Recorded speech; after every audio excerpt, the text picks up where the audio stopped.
So welcome back.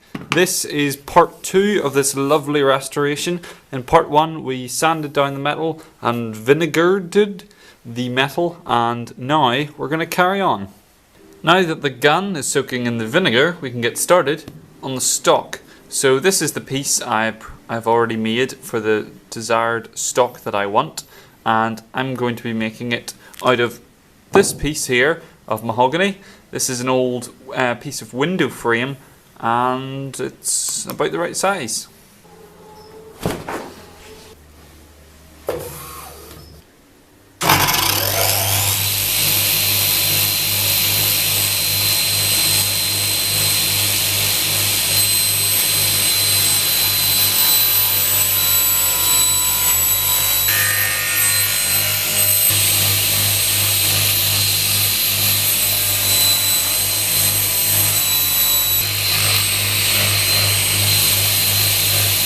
And here we have it, a lovely piece of mahogany. Even better looking on this side. So, only problem is, this is my previous stock piece, the mahogany is slightly too thin. Now I could glue on a tiny wee piece, but it really seems far too much faff. So I'm just gonna thicken. I like the sound of thinning. Let's thinning the end of the stock, and then the rest will just fit on perfectly.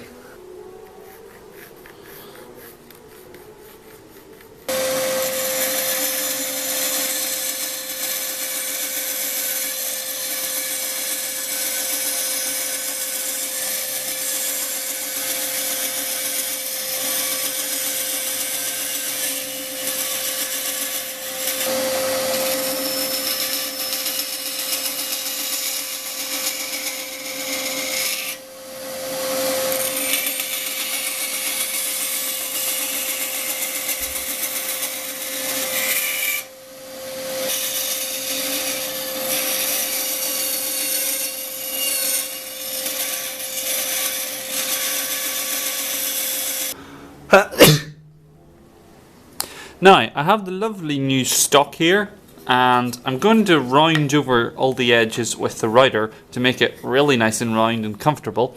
But before I do that, I'm going to get the gun thing out of the bath, because I've been taking a peek at it every now and again, and it's been about an hour since I put it in. So I'm going to bring it up, give it a wipe down, and see how well it's done. Now, from what I've seen, everyone seems to say 24 hours in vinegar. But I'm at 1 hour here, and I'm going to lift it out. And I've been rotating it and flipping it constantly, because I can't fully bathe it. But if I take a piece of cloth here, it looks quite orangey. And if I give it a rub, it's nice and bright. Now, it's bits like this here, which is really where I wanted to get rid of the rust. And it's done an alright job, so let's try with the brush instead. Set her down. Oh, there's a big patch. Shake some out and give it a scrub. And yep, ice is coming off. And up here, try a rub again. Ah yeah, really seems to be working. It's only been an hour, so I'm wondering I should probably put it back in again. So it's been 26 hours since initial exposure to vinegar, and what's happened is the metal that wasn't in the soaking in the vinegar has crusted over. It's probably the best way to explain it. It just looks exactly like I had it when I started, except when I take the vinegar and I rub it on, the rust just rubs off as such. And I just keep rubbing away, and all the rust just kind of disappears, really, and into the bath. So I'm going to scrub her and see what I'm left with. Now, I've cleaned the gun to a lovely nice shine, but the problem is, as soon as you clean it, it starts to tarnish in the air, and so it looks dull. So I'm going to give it a quick scrub, and then I'm going to dunk it in this bucket of hot water, and I'm going to add some bicarbonate of soda, which will neutralize the acid in the vinegar and essentially stop it eating away at the metal. No idea how much I need, so I'm just going to put in a fair amount. Right, give the gun a scrub again.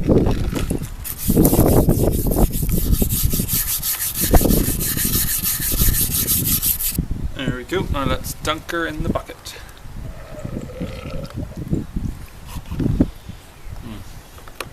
Whole thing isn't going to fit. Let's try it the other way. This way. There we go.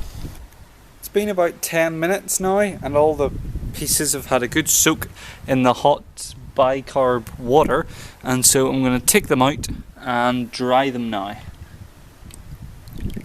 Now the small pieces are easy to clean because you can just wrap them up in a piece of towel and dry them. For the big pieces, I can clean the outside and dry it down easy enough, but for the inside I need a special tool.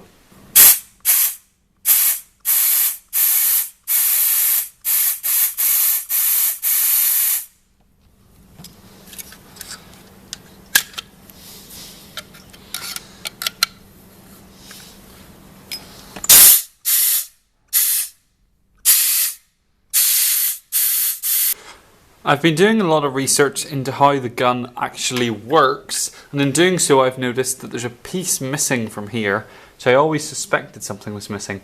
So there's a small piece which lodges in and goes in about so deep, and it holds back the spring so that when you cock the gun, the spring is kept, plunger is pulled back, the trigger latches onto the plunger holding it back against the strain of the spring, and then when you pull the trigger it releases the plunger thingy and goes zoop, and then shoots the steel ball with it.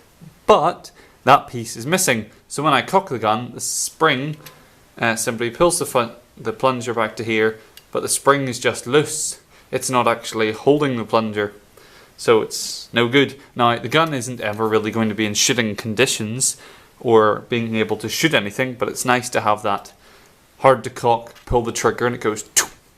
So that'll be good. So I'm going to try and fix that by making my own part. But before we get to any of that finicky stuff, we're going to round over the stock and install it. I've just realised that before I can round over the edges, if you look here, you can see there's actually a little track here where the lever fits into, and that stops it wiggling side to side. So I'm going to need to cut that into the stock. I'll have to be very careful next time I'm using vinegar, because a lot of it has leaked through my foolproof system, and now I've got big patches of rust on my table. It's not so bad. I still have a bit of the neutralizing agent, so I just have to cover the spots, but it's annoying.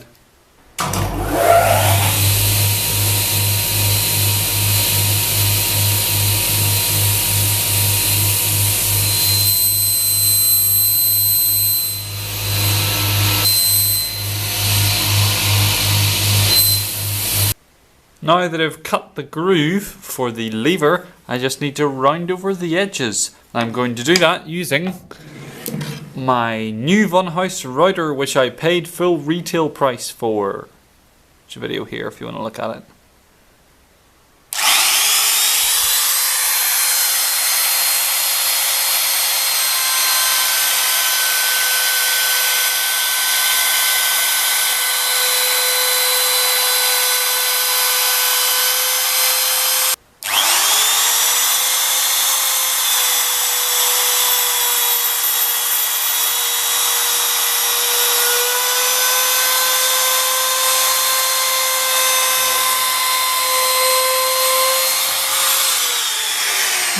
No!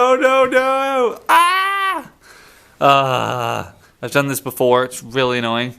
So the bearing right along in the little gap here, and then cut deeper, giving it this really annoying looking cut, and it's I think I'm just going to roll with it because I don't want to waste all the time and the lovely mahogany just chucking it. So I'm going to continue not do the same thing on the other side. I might, just for symmetry, just because I'll see, you know.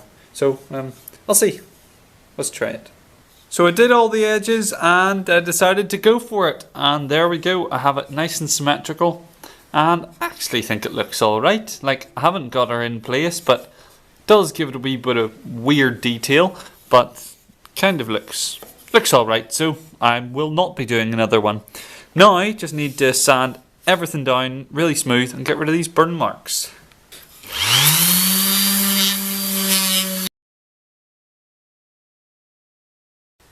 Now that's it for the end of part 2, and as you can see there's still a fair bit of work to do. So there will be a part 3, and when that comes out it'll be available here. And if you would like to watch part 1, which I recommend because I started on a cliffhanger, you can watch that here and you can subscribe right there.